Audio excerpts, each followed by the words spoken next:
قرآن مجید کی آیت میں نے تلاوت کی، اللہ فرماتے ہیں الف لام میم احسب الناس ان یترکوا ان یقولوا آمنا۔ اللہ فرماتے ہیں کیا لوگوں نے یہ گمان کیا ہے کہ انہیں چھوڑ دیا جائے گا صرف یہ کہہ دینے پر کہ ہم ایمان لے آئے؟ انہوں نے کہا ہم ایمان لے آئے تو اب انہیں چھوڑ دیا جائے گا، بس ختم، اتنی بات پر چھوڑ دیا جائے گا؟ وہم لا یفتنون، اور انہیں آزمایا ہی نہیں جائے گا۔ فرمایا ایمان لانے کے بعد صرف ایمان پر ہی تمہیں چھوڑا نہیں جائے گا بلکہ تمہیں آزمایا جائے گا، تمہاری آزمائش ہوگی۔ کس طرح؟ وَلَنَبْلُوَنَّكُمْ بِشَيْءٍ مِّنَ الْخَوْفِ وَالْجُوعِ وَنَقْصٍ مِّنَ الْأَمْوَالِ وَالْأَنفُسِ وَالثَّمَرَاتِ، تمہیں کسی نہ کسی ایک چیز سے ضرور آزمائیں گے، یا خوف سے آزمائیں گے، بھوک سے آزمائیں گے، جانوں اور مالوں کی کمی سے، پھلوں کی کمی سے آزمائیں گے۔ اور یہ پھلوں کی کمی سے مراد، علماء تفسیر نے لکھا اس سے مراد اولاد کا انتقال کر جانا بھی ہے، وہ بھی پھل ہوتی ہے۔ تمہیں آزمائیں گے اور اگر تم پورے اترے تو وبشر الصابرین، رب فرماتا ہے محبوب پھر صبر کرنے والوں کو میری رحمت کی خوشخبری سنا دے، پھر انہیں خوشخبری دے دے میرے کرم کی۔ میرے عزیز زندگی میں آزمایا جائے گا۔ نبی اکرم نور مجسم شفیع معظم صلی اللہ علیہ وسلم کی بارگاہ میں حضرت خباب بن ارت رضی اللہ تعالیٰ عنہ حاضر ہوئے، حضور خانہ کعبہ کے ساتھ ٹیک لگائے بیٹھے تھے، تو حضرت خباب عرض کرنے لگے یا رسول اللہ اتنی تکلیفیں آ رہی ہیں، کافر اتنا ستا رہے ہیں، ہمیں پریشان کیا جا رہا ہے، ہم سخت آزمائش میں، حضور آپ اللہ کی بارگاہ میں دعا کیوں نہیں کرتے ہمارے لیے؟ تو نبی پاک علیہ السلام فرمانے لگے تم سے پہلے لوگوں کا حال پتہ کیا تھا؟ یہ صحیح حدیث بخاری میں موجود ہے۔ فرمایا تم سے پہلے لوگوں کا حال یہ تھا کہ انہیں گڑھے کے اندر رکھ کے، ان کے جسم کو مٹی سے دبا کے، پھر ان کے سروں پر آریاں رکھ کے چیر دیا جاتا تھا، لیکن پھر بھی وہ اپنے دین سے ہٹا نہیں کرتے۔ نبی پاک علیہ السلام فرمانے لگے تم سے پہلے لوگوں کا یہ عالم تھا کہ ان کے جسم لوہے کی کنگھیوں سے کریت دیے جاتے تھے، ان کا گوشت اتار دیا جاتا تھا، لیکن وہ اپنے دین سے ہٹنے کو تیار نہیں ہوتے تھے۔ یاری تیری سونے پر ازمائشاں تیریاں اگ، اے سونا پرکھیا جامدہ ہی پہلو نال اگاں دے لگ۔ اپنی زندگی میں تیار رہیں، ذہنی طور پر آزمائش کے لیے تیار رہیں، مزاج بنائیں۔ جب بندہ پہلے سے تیار ہوتا ہے نا، اس کا خیال ہوتا ہے کہ آزمائش آ گئی تو میں نے صبر کرنا ہے، پہلے سے اس کی تیاری ہوتی ہے، پھر وہ ذرا گھبراتا نہیں، پریشان نہیں۔ ہم تیار نہیں ہیں ذہنی طور پر۔ ہر بندے کو سکھ چاہیے، ہر بندے کو، بلکہ ہمارے ہاں تو لوگ کہتے ہیں مرید ہو رہا ہوں تاکہ میری طرف تکلیف کوئی نہ آئے۔ تو میں کہا کرتا ہوں پہلے پیر سے پوچھ لو اسے کبھی آئی ہے کہ نہیں، اگر اسے آئی ہے تو پھر اس کا مطلب ہے تمہیں بھی آ سکتی ہے۔ لوگ نماز اس لیے شروع کرتے ہیں، کہتے ہیں میں 5 نمازیں بھی پڑھتا ہوں، میں صدقات بھی کرتا ہوں، کام میرا پھر نہیں چلتا۔ تو میں کہتا ہوں تمہیں پتہ ہی نہیں، نمازی کے لیے تو آزمائش ہے، جتنا جتنا ایمان کامل اتنی اتنی آزمائش بھی زیادہ۔ اور یہ میں اپنے پاس سے نہیں کہہ رہا، حضرت ابو سعید خدری رضی اللہ تعالیٰ عنہ فرماتے ہیں میں نبی پاک علیہ الصلوۃ والسلام کی خدمت میں حاضر ہوا اور حضور کے دست مبارک کو چومنے کے لیے میں نے اپنے ہاتھ جب آگے کیے تو تپش تھی، تیز بخار تھا نبی پاک کو۔ تو حضرت ابو سعید خدری رضی اللہ تعالیٰ عنہ ارشاد فرماتے ہیں کہ میں نے، یہ سنن ابن ماجہ میں موجود ہے، فرماتے میں نے عرض کیا یا رسول اللہ صلی اللہ علیہ وسلم اتنا تیز بخار؟ حضور فرمانے لگے ہم پر جو آزمائشیں آتی ہیں نا انبیاء پر، وہ عام لوگوں سے دگنا آتی ہیں۔ یہ تو لاڈلے ہیں، یہ تو محبوب ہیں اللہ کے۔ فرمایا عام لوگوں سے دگنی آزمائش آتی ہے، لیکن فرمایا ہمارا رب بڑا کریم ہے، ہمیں اجر بھی ڈبل ہی عطا کرتا ہے، ہمیں اجر بھی ڈبل ہی عطا کرتا ہے۔ تو حضرت ابو سعید خدری کہتے ہیں موقع اچھا تھا، میں نے ایک سوال بھی کر دیا، میں نے کہا یا رسول اللہ صلی اللہ علیہ وسلم بتائیے نا بھلا دنیا میں زیادہ آزمائشیں کن کو آتی ہیں؟ تو حضور فرمانے لگے سب سے زیادہ آزمائشیں اللہ کے انبیاء کو آتی ہیں، نبیوں کو آتی ہیں۔ حضور اس کے بعد فرمایا اس کے بعد جو ان کے زیادہ قریب ہوتا ہے اسے آتی ہیں۔ لوگ کیا سمجھیں گے امام حسن کی آزمائش کو؟ لوگ کیسے سمجھیں گے سیدنا امام حسین کی آزمائش کو؟ فرمایا جو ان کے زیادہ قریب ہوتا ہے اسے زیادہ آزمائش آتی ہے۔ تو حضور کے سب سے قریب تو امام حسن ہے نا، امام حسین ہے نا، تو کیا سمجھتا ہے قربت بس نسبت کے اظہار کا نام ہے اور بڑے لطف کے ساتھ زندگی گزارنے کا نام ہے؟ تو نبی پاک علیہ الصلوۃ والسلام نے فرمایا بات بڑی مزے کی ہے، فرمایا پھر اللہ کے بعض بندے تو ایسے ہوتے ہیں جنہیں اللہ فقر میں مبتلا کر دیتا ہے، فرمایا ان کے پاس صرف ایک چادر رہ جاتی ہے، اتنا فقر ان کے پاس آتا ہے، لیکن جو حدیث کے آخری لفظ ہے نا وہ وجد والے ہیں، وہ وجد والے ہیں، وہ سرور والے ہیں۔ ہمارا یہ مزاج ہوتا ہے کہ میٹھا میٹھا کھا جاؤ اور ذرا کڑوا آ جائے تو سویرے بھی رو شام بھی رو، حال ہی کوئی نہیں، غریبی بڑی، پریشانی بڑی، حضرت صاحب گھر سے بیماری جاتی نہیں۔ اور جناب کیا بتائیں، بعض لوگ تو ایسے ہیں جن کی بات سن کے لگتا ہے زندگی میں کبھی سوئی ہی نہیں، اتنے بڑے بڑے دکھ سناتے ہیں۔ وہ خدا کی رحمت کا بھی تو ذکر کرنا، خدا نے جو تیرے اوپر انعامات کیے ہیں ان کا بھی تو ذکر کرنا، ان کا تذکرہ ہی نہیں کر رہا میرا بھائی۔ نبی پاک علیہ السلام نے فرمایا ان لوگوں پر دکھ آتے ہیں پر قربان ہونے کو جی چاہتا ہے ان لفظوں پر۔ حضور فرمانے لگے وہ رب کی طرف سے آنے والے دکھ پر بھی اس طرح راضی ہوتے ہیں جس طرح تم میں سے کوئی راحت ملنے پر راضی ہوتا ہے۔ سکون والی چیز ملنے پر جس طرح تم راضی ہوتے ہو اس طرح وہ دکھوں پر بھی راضی ہوتے ہیں۔ دکھ قبول محمد بخشا، دکھ قبول محمد بخشا، پر ایک شرط لگائی چھوٹی سی میاں صاحب نے، انہوں نے کہا 100 دفعہ قبول ہے، دکھ 100 دفعہ قبول، دکھ قبول محمد بخشا پر راضی رہن پیارے۔ یہ شرط یہ ہے کہ تو راضی رہ، تو راضی رہ، دکھ قبول محمد بخشا، راضی رہن پیارے۔ اور حضرت سلطان صاحب کہنے لگے ایسا کیتی ہے جان حوالے رب دے، ایسا عشق کمایا ہے اسی مرن تو پہلو ہی مر گیا، باہو تا مطلب نو پایا ہے، ہم نے تو پہلے سے ہی نتیجہ نکال لیا۔ تو سکون ڈھونڈنے نکلا ہے، تو چاہتا ہے زندگی میں آرام مل جائے۔ کائنات میں سب سے زیادہ پیار اللہ کا اپنے محبوب کے ساتھ، لیکن دیکھ لو نا پیدائش سے پہلے ہی حضور کے والد چلے گئے، 4 سال یا 6 سال کی عمر میں والدہ گئیں، 8 سال کی عمر تھی محبوب کے دادا کا جنازہ اٹھا تو محبوب پیچھے پیچھے جنازے کے جا رہے ہیں۔ پھر وقت آیا جب تبلیغ دین کا، تو دنیا کا کون سا دکھ اور کون سی تکلیف اور کون سی اذیت ہے جو حضور کو نہیں دی گئی، لیکن کریم ہر وقت کہتے ہیں افلا اکون عبدا شکورا، میں رب کا شکر گزار بندہ نہ بنوں۔ ہر مقام پر کبھی بدر کبھی احد، اور ہر طرح کی تکلیف، ہر طرح کی تکلیف، کبھی بیٹیوں کا دکھ، کبھی سیدہ عائشہ صدیقہ کے بارے میں منافقوں کی نازیبہ گفتگو،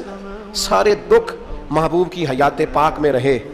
کریم نے ان دکھوں کو برداشت کیا۔ پھر آپ دیکھ لیں دور حضرت صدیق اکبر کا آیا تو حضرت ابوبکر صدیق اس امت میں نبیوں کے بعد سب سے بڑا درجہ رکھتے ہیں، لیکن کوئی زندگی اس طرح کی تو نہیں کہ بڑے 2.25 سال بڑے آرام سے حکومت کی ہو۔ منکرین زکوٰۃ سے لڑنا پڑا حضرت ابوبکر صدیق کو، آزمائش تھی، لوگ منکر ہو گئے زکوٰۃ کے، حضرت صدیق اکبر لڑے، ختم نبوت کے تحفظ کے لیے لشکر تیار کیے، بہت سارے مسائل کا سامنا کرنا پڑا، صبح دن راتیں جناب ابوبکر نے مشقت کر کے خلافت اسلامیہ کو مضبوط کیا۔ دور حضرت عمر کا آیا،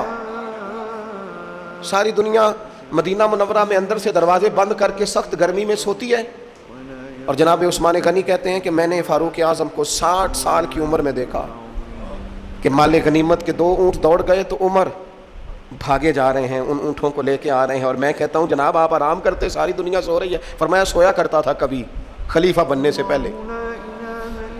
عمر کسی غلام کو کہہ دیتے، چونکہ پیار تھا نا، یارانہ تھا نا۔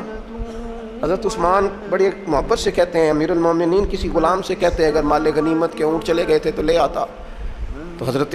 عثمان کے کندھے پہ ہاتھ رکھ کے جناب عمر رو پڑے، کہنے لگے یار یہ حضور کے دین کی امانت بڑی ذمہ داری ہے، لے او سجنا اساں توڑ نہیں بھائی،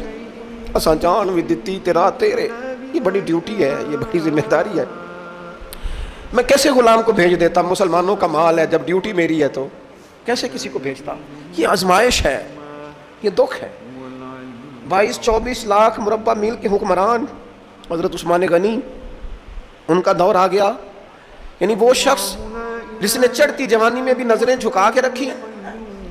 اور جس شخص نے اپنا سارا مال دین پر قربان کر دیا، اس کے گھر کا گھیرا تنگ کر لیا گیا۔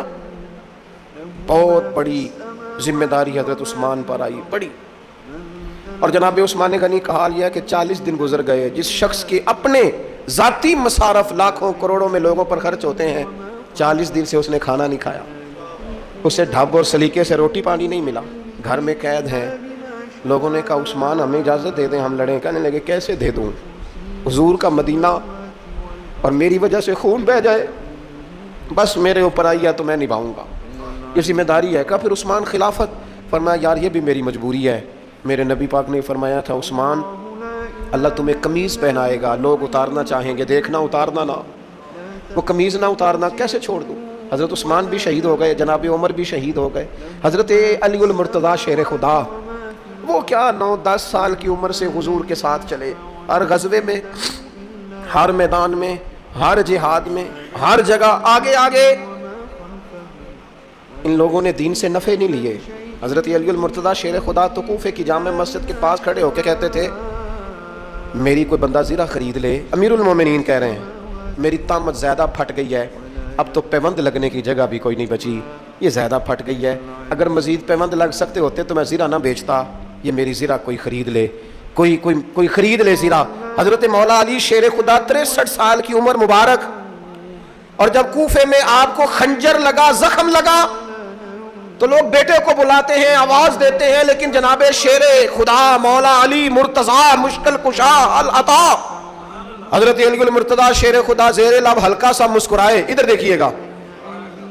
اور مسکرا کے پتہ کیا فرمانے لگے، کہنے لگے فزت برب الکعبہ، لو بھائی کعبے کے رب کی قسم علی کامیاب ہو گیا ہے، کامیابی مل گئی۔ آج بات امام حسن کی آئی، امام حسن کو زہر دیا گیا، انتڑیاں نہ کٹ کٹ کے باہر گر رہی، اس شہزادے کی جس نے حضور کی گود میں عمر گزاری، محبوب کے کندھوں پہ رہنے والے حسن ابن علی، جناب امام حسین حاضر بارگاہ ہوئے تو ہاتھ پکڑ کے بھائی کا چوم کے رو پڑے۔ بھائی پیارے بھی تو بڑے ہوتے ہیں نا، بڑے پیارے ہوتے ہیں، اور ان لوگوں کا منصب بڑا انوکھا ہے، شدید تکلیف ہے۔ تو امام حسین کہتے ہیں میرے بھائی حسن بتائیے آپ کو زہر کس نے دیا، رو کے پوچھتے ہیں۔ بھائی کا ماتھا چوم کے امام حسن رو پڑے، کہنے لگے حسین میری مجبوری ہے، میں تمہیں نہیں بتاؤں گا۔ کہا کیوں؟ فرمانے لگے اس لیے کہ اگر وہ نہیں جس پر مجھے شک ہے تو پھر کسی بے گناہ کا نام کیسے لے دوں، اور اگر وہی ہے نا جس پر مجھے شک ہے تو پھر میں تمہیں نہیں بتاؤں گا، میرا رب بڑا بہتر انتقام لینے والا ہے، پھر بھی نہیں بتاؤں گا، کیا کروں، کیسے بتا دوں، مصطفیٰ کا نواسا ہوں، میں پڑھتے ڈالنے والی ماں کا بیٹا، میں شیر سے زیادہ جگر رکھنے والے علی کا پتر، میں کیسے بات کر دوں، بس زخم پہ زخم کھا کے جی خونے جگر کے گھونٹ پی، اور سجنا آہ نہ کر لبوں کو سی، یہ عشق ہے کوئی دل لگی نہیں۔ میرے نبی پاک صلی اللہ تعالیٰ علیہ وآلہ وسلم نے ارشاد فرمایا اللہ تعالیٰ دین میں جو لوگ سخت ہوتے ہیں نا ان پر مشکلیں بھی سخت ڈالتا ہے۔ یہ حدیث پاک آپ کو مسند امام احمد بن حنبل میں ملے گی، ابن ماجہ ترمذی میں ملے گی۔ فرمایا جتنا کوئی دین میں سخت ہوتا ہے اتنی اس کی مشکلات بھی سخت ہوتی ہیں، اور جتنا کوئی نرم ہوتا ہے اتنی اس کی مشکل بھی تھوڑی ہوتی ہے۔ حسین ابن علی بڑے سخت تھے نا دین میں، جاندار تھے نا دین کے معاملے میں، اللہ نے مشکل ڈالی، امام علی مقام کی باری آئی، بڑی منت کی حضرت عبداللہ ابن عمر نے، رو کے کہا حسین نہ جاؤ، تو امام حسین رضی اللہ تعالیٰ عنہ نے فرمایا نہیں اب میری ڈیوٹی لگی ہے تو جانا تو میں نے ہے نا، ذمہ داری تو پوری کرنی ہے۔ امام علی مقام رضی اللہ تعالیٰ عنہ نے اس ساری مشقت کو دیکھا، گھر چھوڑنا بڑا مشکل کام ہے،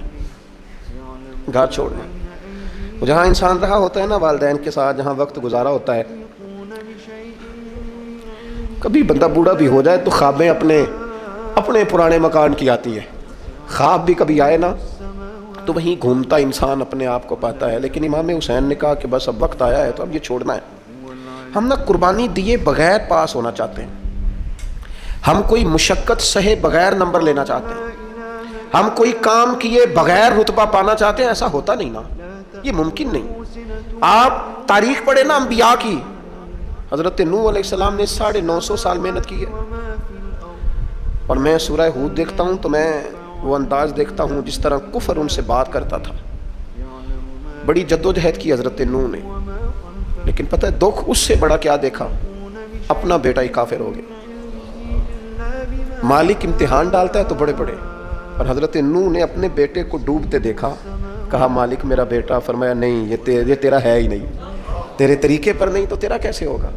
کسی کی نسل کے لانے کے لیے تو اس کے عقیدے پر ہونا ضروری ہے، تیرا نہیں۔ حضرت نوح نے مشقت دیکھی، واتخذ اللہ ابراہیم خلیلا، ابراہیم اللہ کے پیارے ہیں نا، لیکن زندگی پوری پڑھ کے دیکھ لو، ساری کی ساری مشقت مصائب سے بھری ہوئی، آزمائشوں سے لدی ہوئی، کبھی انہیں قوم آگ میں ڈالتی ہے، اور کبھی 86 سال عمر ہو گئی تو اولاد کوئی نہیں، اور دعا مانگ کے رب بیٹا وہ دیتا ہے جس کی پیشانی میں نور محمدی چمکتا ہے۔ اچھا پہلے دیا نہیں، اب دیا فلما بالغا ماہو سعیا، اور جب وہ ذرا ساتھ چلنے کے قابل ہو گیا، ہر بندہ کہتا نہیں منون خیر ہے میرا پتر جوان ہو گیا ہے، جب وہ بیٹا ساتھ چلنے کے قابل ہوا تو فرمایا ذبح کرو، کرو نا ذبح۔ تھوڑی دیر کے لیے دل پہ ہاتھ رکھ کے بتاؤ، اور بچے کو بخار چڑھ جائے تو نیند نہیں آتی، مائیں منتیں مانگتی پھرتی ہیں، روتے پھرتے ہیں باپ، بچے کی طبیعت ٹھیک نہیں، فقط بیمار ہے، اور جس سے یہ کہا جائے ذبح کر، جناب ابراہیم تیار ہو گئے اور بیٹے کو ذبح کر دیا، چھری چلا دی۔ وہ تو مالک نے کہا کہ ابراہیم تم پر سلام ہو، تم نے اپنا خواب سچ کر دکھایا۔